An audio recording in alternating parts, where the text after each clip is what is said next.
आज भद्रक रे जो हिसाब देखिए गोटे रैली बाहर रैली हूँ आप जानी नाजिया इलाही जहाँ को आप जानी जी अच्छा बीजेपी और नेता माने सामने रखिकी जो हिसाब से आज से मुस्लिम धर्म पर जो हिसाब से कठोर हिसाब से दौरान गोटे स्टेटमेंट दौरान ये जमा निंदनीय नुहे। आप जानी कि संविधान रे जो देश रे जो राज्य रे सबू धर्म सबू जातीय लोक रही पारे आज से देश रे आज ये बीजेपी गोटे प्रोपेगेंडा करिकी नाजिया इलाही को सामने आनिकी जो हिसाब से मुस्लिम रिलीजियस हट कर जो हिसाब से कठिन वार देकी जो हिसाब से आज रिलीजियस धर्म मोहम्मद आक्रमण कर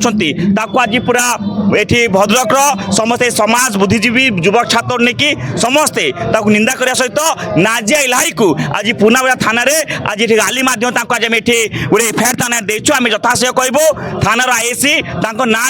एफआईआर रेजिस्टर करने सहित गिरफ्तार हवा सहित फांसी दि जाऊ यही दाबी को लेकिन आज शोभायात्रा बाहर।